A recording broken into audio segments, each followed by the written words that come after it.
وأحسن منك لم تر قط عيني وأجمل منك لم تلد النساء خلقت مبرأ من كل عيب خلقت مبرأ من كل عيب كأنك قد خلقت كما تشاء كتاب أنزلناه إليك مبارك ليدبروا آياته وليتذكر أولو الألباب. یہ کتاب برکت والی ہے جسے ہم نے آپ کی طرف نازل فرمایا ہے تاکہ دانش مند لوگ اس کی آیتوں میں غور و فکر کریں اور نصیحت حاصل کریں. اللہم صلی علی سیدنا محمد وعلی آل سیدنا محمد بعدد کل ذرۃ مئۃ الف الف مرۃ. سامعین و ناظرین کرام، السلام علیکم ورحمۃ اللہ وبرکاتہ. سامعین کرام، سورہ ہود آیت نمبر 1 سے 2. سامعین کرام، 3 موضوعات ہیں آج کے سبق کے. پہلا اس میں یہ ہے انسان کو اللہ تعالیٰ نے کیوں پیدا کیا ہے. دوسرا، عبادت کے حقیقی معنی کیا ہے. تیسرا، انسان کی نجات کس طریقے زندگی پر ہے. اس کے ساتھ ہی سامعین کرام آئیے آج کا سبق شروع کرتے ہیں. سب سے پہلے گزشتہ سبق کی دہرائی ہوگی. قل يا أيها الناس قد جاءكم الحق من ربكم فمن اهتدى فإنما يهتدي لنفسه ومن ضل فإنما يضل عليها وما أنا عليكم بوكيل.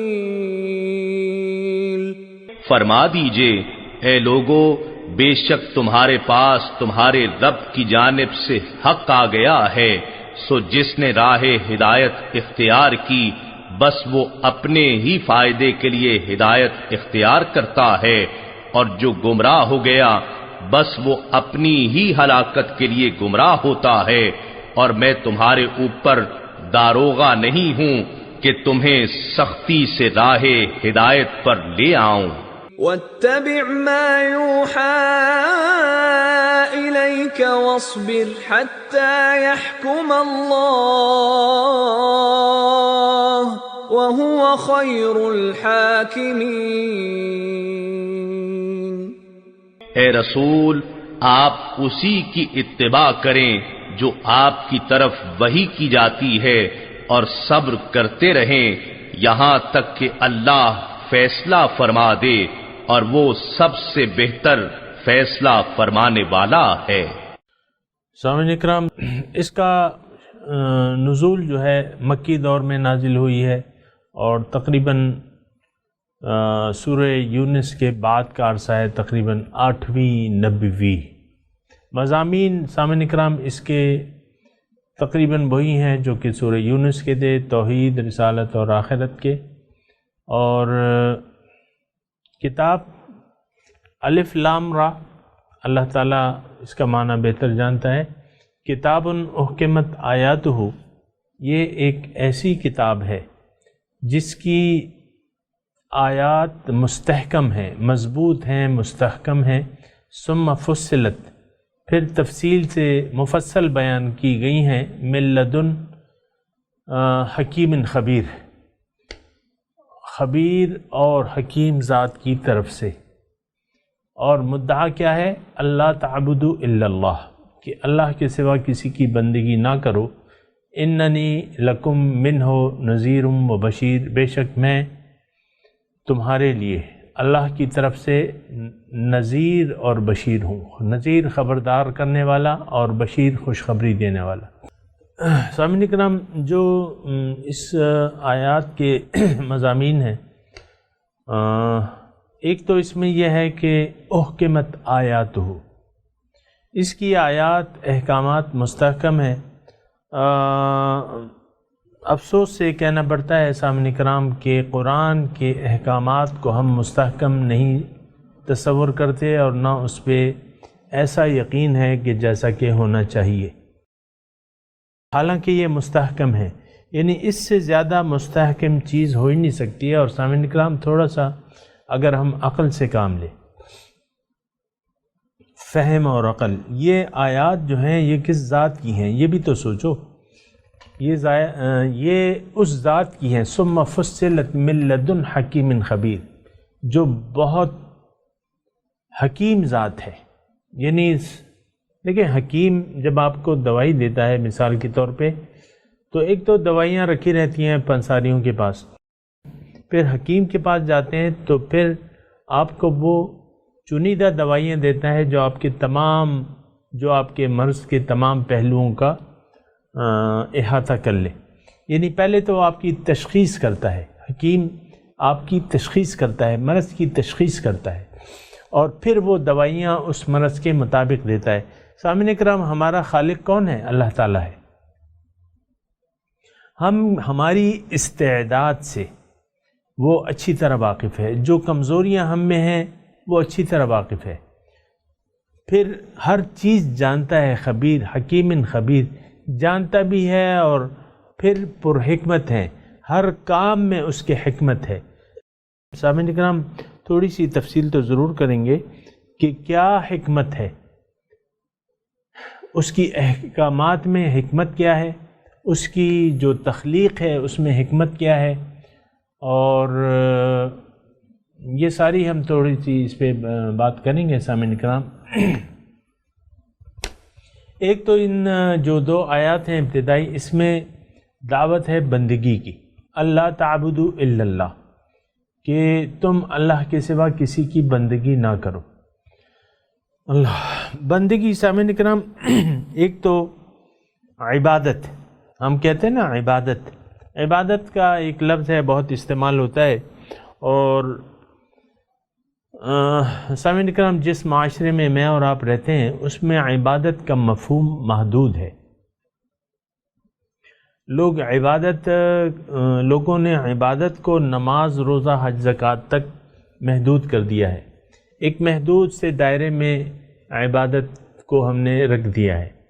اور پھر یہ ہے کہ یہ بھی کہنا پڑتا ہے سامعین کرام کہ جس معاشرے میں میں اور آپ رہ رہے ہیں وہاں دین کے متعلق بہت سی وضاحتیں جو کہ ہونی چاہیے وہ نہیں ہوتی، بس الفاظ جو ہے اس پہ تکیہ کر کے اور مزید کچھ غور و فکر، تدبر نہیں ہوتا۔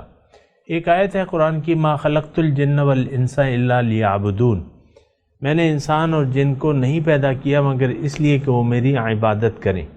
عبادت اب ہمارے معاشرے میں یہ تصور یہ ہے کہ عبادت خداوندی بذات خود مقصود ہے، حالانکہ ایسا نہیں ہے۔ یعنی انسان کی جو غرض پیدائش ہے اس کو پورا کرنے کا طریقہ صرف اور صرف بندگی رب ہے، عبادت ہے، اللہ تعالیٰ کی عبادت ہے، بندگی ہے۔ اس کی تفسیر ہے، لیکن میں نے آپ کو ایک مختصر بات کہ عبادت ضرورت ہے، انسان کی ضرورت ہے، کہ جو انسان اپنے مقصود تک پہنچنا چاہتا ہے اس کو اللہ کی بندگی کرنی ہوگی۔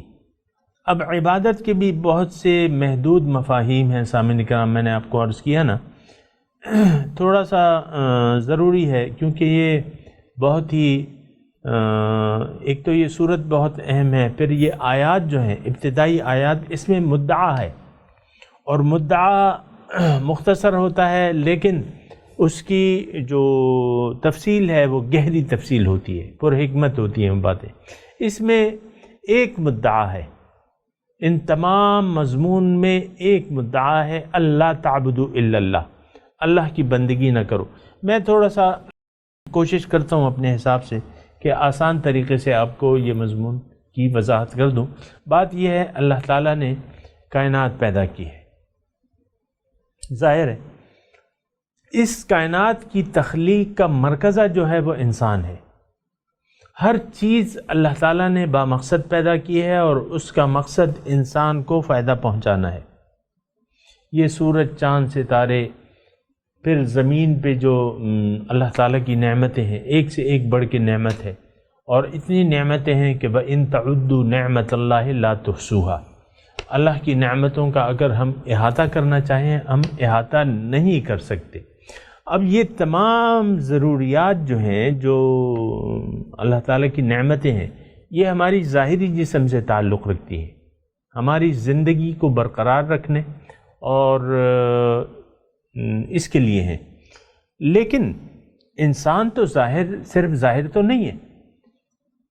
اصل انسان تو روح ہے سامعین کرام، جو کہ اللہ تعالیٰ کی ایک پھونکی ہوئی روح ہے. اس میں وَنَفَخْتُ فِيهِ مِن روحی، میں اس میں اپنی روح پھونک دوں.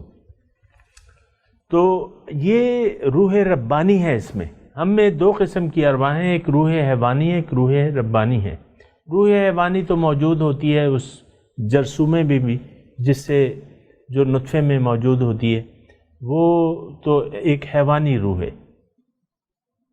لیکن ایک روح جو ہے ماں کے پیٹ میں 4 مہینے کے عرصے کے بعد آتی ہے، وہ روح ربانی ہوتی ہے، اور وہی اصل ہے انسان کی. روح حیوانی تو ختم ہو جاتی ہے، مطلب جیسے کہ اور، لیکن روح ربانی جو ہے یہ منتقل ہو جاتی ہے، اس کا انتقال ہو جاتا ہے. اللہ تعالیٰ اس روح کو پورا لے لیتا ہے، وفات ہو جاتی ہے، وفا سمت وفا. تو اب دیکھیں، تھوڑا سا میں کوشش کروں گا اختصار سے، کیونکہ مضمون زیادہ ہے، لیکن کم الفاظ میں کوشش کرتا ہوں اللہ تعالیٰ کی توفیق سے. اللہ تعالیٰ نے انسان کو پیدا کیا اور بامقصد پیدا کیا. اس کا مقصد بے مقصد نہیں ہے. ساری کائنات کا مقصد ہے، یہ تو ہو نہیں سکتا، سوال ہی نہیں پیدا ہوتا کہ ساری اشیاء کا ایک مقصد ہے اور جس کے لیے پیدا کی جا رہی ہیں وہ بے مقصد ہے. یہ تو ہم یعنی مانند جانوروں کے ایک بے مقصد زندگی گزار رہے ہیں، یا باطل مقاصد کے تحت زندگی گزار رہے ہیں. جانور نہ سن سکتے، مطلب ان کا سننا، بولنا اور سمجھ ان کی کیا ہے؟ ان جانوروں کی، اولئک کل انعام، جانوروں کی مانند ہم زندگی گزار رہے ہیں. تو وہ تو مجبور محض ہیں، تو جانوروں کے ساتھ ہماری کیا نسبت ہے؟ بل ہم اضل سبیلا. اللہ تعالیٰ فرما رہے ہیں جانوروں کا تو ایک مقصد ہے، وہ تو پورا کر رہے ہیں، لیکن اے انسان، اگر تم نے اپنا مقصد نہ جانا اور دنیا کو مقصود بنا لیا تو تمہاری مثال جو ہے وہ جانوروں سے بھی بدتر ہے. تو ہم اس الفاظ کو کہنے میں مجھے کوئی بات نہیں ہے، ہم ایک جانوروں سے بھی بدتر زندگی گزار رہے ہیں، بے مقصد زندگی گزار کے. یعنی جس انسان نے اللہ کو اپنا مقصود، مطلوب اور محبوب واحد نہیں بنایا، تو پھر یہ ہے کہ وہ تو باطل کو مقصود بنائے گا، من چاہی زندگی سے گزارے گا، باطل کو مقصود بنائے گا. باطل کیا ہے؟ دنیا. ملعون کیا چیز ہے؟ دنیا. اللہ کی یاد اگر دنیا میں نہیں ہے تو یہ ملعون ہے. یہ بات نوٹ کر لیں سامعین کرام. اللہ تعالیٰ کی یاد اگر ہماری زندگی گزارنے میں اللہ کی یاد اور وہ مقصد شامل نہیں ہے تو پھر یہ دنیا ملعون ہے، اور ملعون ہے جو کچھ اس میں ہے. میرے الفاظ نہیں ہیں، حضور صلی اللہ علیہ وسلم کے الفاظ ہیں کہ الدنیا ملعون وملعون ما فیہا. تو اب اللہ تعالیٰ نے انسان کو بامقصد پیدا کیا، اور وہ مقصد کیا ہے کہ اس کو ثم الی ربکم ترجعون، تم نے اپنے رب کی طرف واپس لوٹنا ہے.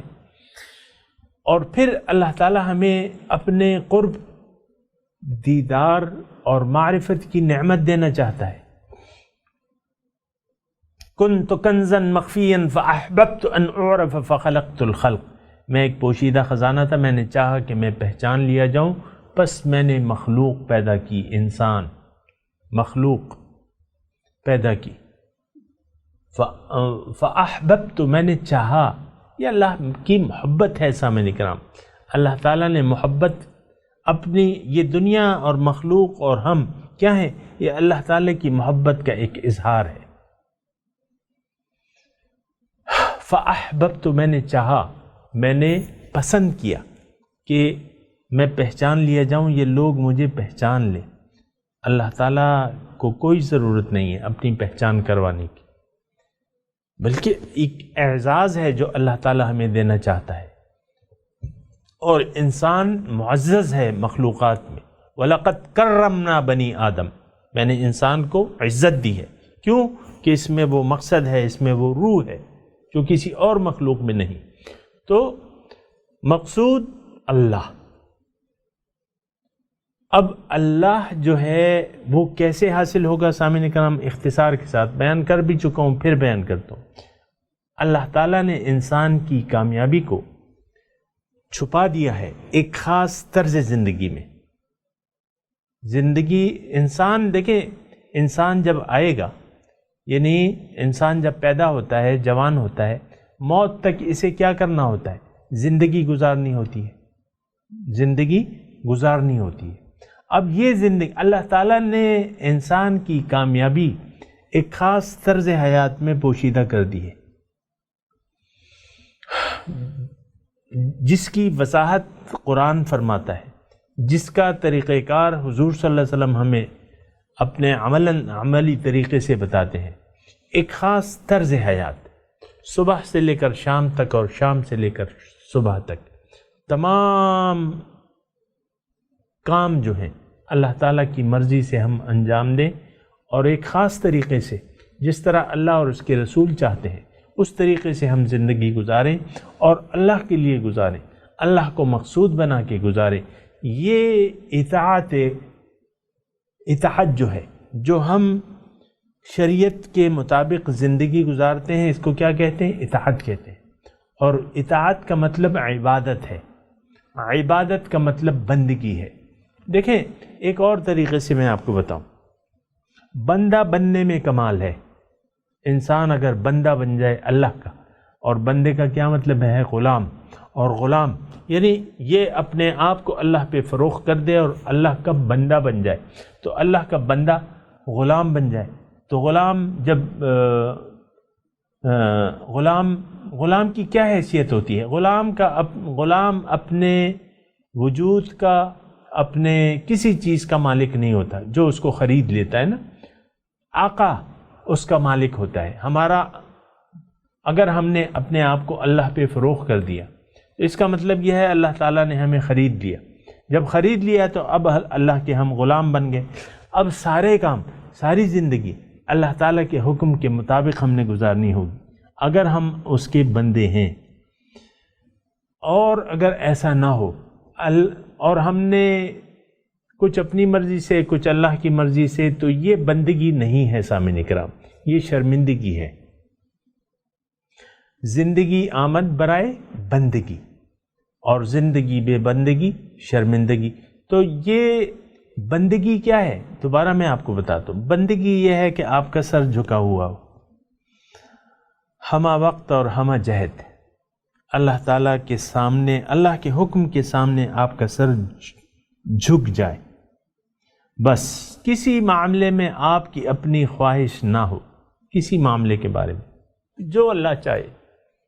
ماشاء اللہ ماشاء اللہ ماشاء اللہ ہم کہتے ہیں نا، جو اللہ چاہتا ہے، جو اللہ چاہے، جو اللہ چاہے. بس اب دین نے وہ طریقہ بتا دیا ہے، وہ مقبول طرز حیات جس پر عمل کر کے انسان اپنے مقصود تک پہنچ سکتا ہے. وہ طرز حیات دین ہے، اور اس کا نام کیا ہے؟ دین اسلام ہے. اللہ تعالیٰ فرماتا ہے قرآن میں کہ وَمَن إِنَّ الدِّينَ عِنْدَ اللَّهِ الْإِسْلَامِ. دین اللہ کے نزدیک یعنی طرز حیات، یہ صرف نماز، روزہ، زکوٰۃ، حج نہیں، تمام طرز حیات. اس کی میں تفصیل کر بھی چکا ہوں، آپ ذہن میں رکھیں. تو یہ دین جو ہے، یہ یعنی ایک خاص طرز زندگی، مقبول طرز حیات، یا وہ طرز حیات جو انسان کو اس کے اپنے مقصود تک پہنچا دے، وہ دین صرف اللہ کے نزدیک صرف اسلام ہے. یعنی وہ طرز حیات جو انسان کو فرش سے لے کے عرش تک پہنچا دے، فرش سے اٹھا کے عرش تک پہنچا دے، وہ طرز حیات. ان الدین عند اللہ الاسلام، وہ اسلام ہے، اس کا نام اسلام ہے. اور ومن یبتغی غیر الاسلام دینا، جو دین کے علاوہ کوئی اور طرز حیات تلاش کرے گا، کسی اور طرز کے مطابق زندگی گزارے گا، سامعین کرام جس طرح ہم گزار رہے ہیں. ہم نے بس دین کو نماز روزہ، عبادت کو نماز روزہ حج زکوٰۃ تک محدود کر کے باقی ساری زندگی آپ دیکھ لیں. آپ تو پاکستان میں رہ رہے ہیں اور جو لوگ باہر رہ رہے ہیں وہ لوگ باہر کے حالات کو دیکھ لیں. سب لوگ تقریباً اپنی مرضی سے من چاہی زندگی گزار رہے ہیں. اللہ تعالیٰ فرما رہے ہیں فَلَن يُقْبَلَ مِنْهُ، میں نہیں قبول کروں گا. یہ نقصان میں جائے گا انسان. وَهُوَ فِي الْآخِرَةِ مِنَ الْخَاسِرِينَ، یہ دیکھیں اللہ تعالیٰ نے قرآن میں لکھ دیا ہے. احکمت آیاتہ، ہم نے آج پڑھا ہے، اس کی آیات احکامات مستحکم ہیں، یہ ناقابل تغیر ہیں، ناقابل تبدیلی ہیں. تو جو دین اسلام کے ماں سوا کسی اور طرز سے زندگی گزارے گا تو میں اس سے قبول نہیں کروں گا. آج کیا مرد اور کیا عورتیں اپنی مرضی سے زندگی گزار رہی ہیں. عورتیں دیکھیں فیشن چست کپڑے پہنتی ہیں جس میں ان کے جسمانی اعضاء کی سائز کا پتہ چلتا ہے کہ کولا اتنا ہے، پیٹ اتنا ہے، رانیں اتنی ہیں، ہاتھ اتنے ہیں سارے. آپ دیکھیں آج کل تو فیشن تنگ پاجاموں کا آ گیا ہے نا، بس ہر سوٹ کے ساتھ وہ لگتا ہے. تو پھر کیا مرد اور کیا عورتیں، سامعین کرام یہ بات نہیں ہے. سب لوگ تقریباً، یہ تو نام جو حضور صلی اللہ علیہ وسلم کی پیشن گوئی تھی نا کہ لوگوں پہ ایک وقت ایسا آ جائے گا کہ اسلام کا صرف نام رہ جائے گا، قرآن کا صرف رسم الخط رہ جائے گا. ہم تو نہ دین کو پہچانتے ہیں، نہ کلمے کو پہچانتے ہیں، نہ اللہ کی توحید کو پہچانتے ہیں، نہ رسول کی دعوت کو پہچانتے ہیں. ہمیں تو بس پیسے کا پتہ ہے کہ یہ میں ہوں، یہ میرا شوہر ہے، یہ میری بیوی ہے، یہ بچے ہیں، یہ میرا کاروبار ہے، یہ میری کرسی ہے. آج کل معاشرہ کیا ہے اور کس طرف جا رہا ہے، اور یہ اپنے آپ کو مسلمان کہلواتا ہے. مسلمان، آج کا مسلمان کیا ہے؟ اس پہ اللہ تعالیٰ نے یہود و نصارہ کو مسلط کر دیا ہے. اس مغضوب علیہ قوم یہود، اس گمراہ قوم عیسائی، وہ آج مسلمان پہ مسلط ہے. ورلڈ آرڈر کس کا ہے آج کل؟ ظاہر ہے مسلمان تو نام کا ہے، پھر ورلڈ آرڈر تو ان کے پاس جن کے پاس اسباب ہو، یہ تو قانون الہی ہے. تو بہرحال عبادت اللہ کی بندگی، اللہ تعبدوا الا، فیصلہ کیا ہے کہ تم نے اللہ کے سوا کسی کی بات نہیں ماننی، کسی اور کے کہنے کے مطابق زندگی نہیں گزارنی. یہ تمام دین کا خلاصہ ہے. یعنی من چاہی زندگی آپ نے نہیں گزارنی. اللہ کے حکم کے سامنے ایک رہنما کو منتخب کر کے، میں آپ کے لیے آسان کر دے رہا ہوں کہ اگر آپ کو علم نہیں ہے دین کا، اگر ہے بھی تو بھی آپ کو استاد چاہیے، رہنما چاہیے. وَاتَّبِعْ سَبِيلَ مَنْ أَنَابَ إِلَيَّ، قرآن فرماتا ہے کہ تم اس شخص کی پیروی کرو، اس شخص کے راستے پر چلو جو میری طرف رجوع کر چکا ہے. اس کو کونوا مع الصادقین، سچوں کی معیت اختیار کر لو. اگر کامیابی چاہیے سامعین کرام کہ آپ یہ چاہیں کہ ہاں میں باطل مقاصد کو نہیں مانتا اور سچا مقصود جو کہ اللہ ہے اس کو میں مانتا ہوں، پھر آپ کو ایک رہنما کا انتخاب کرنا ہوگا. اس جو سچا آدمی ہے، جو سچ کی طرف آپ کی رہنمائی کرے، تو پھر آپ نے اس سے تعلق قائم کر کے آگے چلنا ہے. اور بندگی اللہ کی کرنی ہے. یہ ایک مختصر اللہ تعبدوا الا ایہ قطعی فیصلہ ہے. وَقَضَىٰ رَبُّكَ أَلَّا تَعْبُدُوا إِلَّا إِيَّاهُ. دوسری جگہ یہی آیت ہے، تھوڑا سا الفاظ کا اضافہ. رب کا فیصلہ یہ ہے کہ تم نے اللہ کے سوا کسی کے مرضی کے مطابق زندگی نہیں گزارنی، اللہ کی مرضی کے مطابق زندگی گزارنی ہے۔ اننی لکم منہ نذیر و بشیر، میں اللہ کی طرف سے، یہ پیغمبر کی زبان سے کہلوایا جا رہا ہے، اننی لکم، میں، بے شک میں تمہارے لیے اس ذات کی طرف سے نذیر، ڈرانے والا ہوں۔ یعنی اگر تم نے اللہ کو اپنا مقصود نہ بنایا، محبوب واحد نہ بنایا، مطلوب واحد نہ بنایا، تو اب کیا ہوگا؟ اب تو تم باطل کو دیکھو گے، تو اب تمہیں اپنا آپ جو ہے وہ اپنے آپ میں خدا نظر آئے گا۔ ارأیت من اتخذ ہواہ الہ، کیا دیکھا ہے تم نے اس شخص کو جس نے اپنی خواہشات کو اپنا معبود بنا لیا ہے؟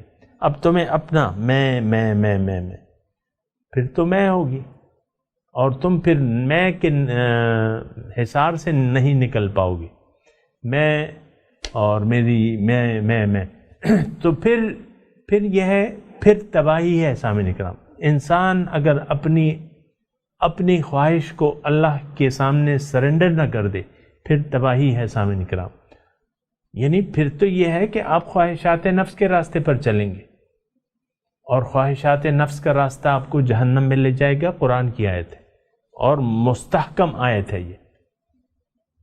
وَقَدْ خَابَ مَنْ دَسَّهَا، یقیناً تباہ ہو گیا وہ شخص جس نے اس نفس کو آلودہ چھوڑ دیا، اس کی اصلاح نہ کی۔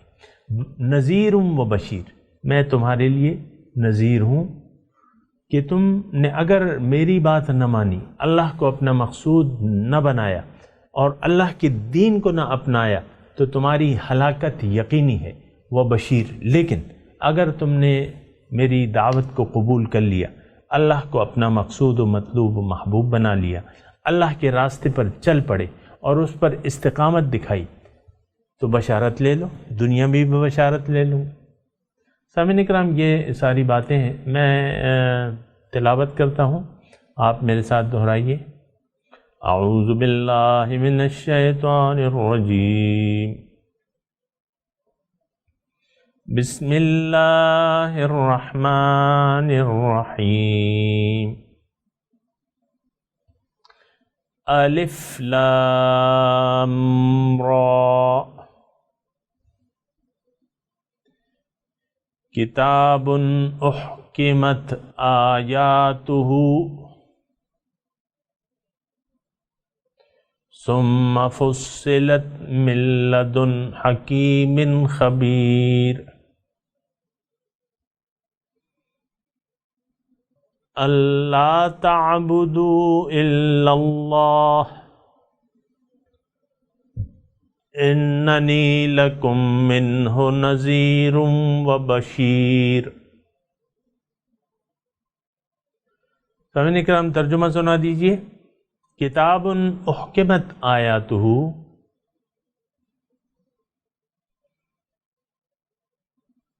یہ ایک ایسی کتاب ہے جس کی آیات مستحکم کر دی گئی ہیں، ثم فصلت، پھر مفصل بیان کی گئی ہیں، من لدن حکیم خبیر، اس ہستی کی طرف سے جو حکیم ہے، دانا ہے، خبردار ہے۔ اللہ تعبدوا الا اللہ، کہ تم بندگی مت کرو لیکن صرف اللہ کی، اننی لکم منہ نذیر و بشیر، میں تمہارے لیے اس کی طرف سے ڈرانے والا اور خوشخبری دینے والا ہوں۔ سامعین کرام، اب ان آیات کی تلاوت اور ترجمہ سنتے ہیں۔ بسم اللہ الرحمن الرحیم، In the name of God, the gracious, the merciful. الف لام را، کتاب احکمت آیاته ثم فصلت من لدن حکیم خبیر،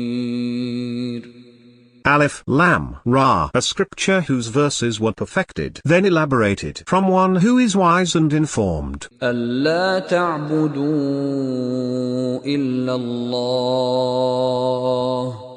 إِنَّنِي لَكُمْ مِنْهُ نَذِيرٌ وَبَشِيرٌ. That you shall worship none but God. I am a warner to you from him and a bearer of good news. سامعین کرام، اس کے ساتھ ہی آج کے درس کا وقت اختتام کو پہنچا۔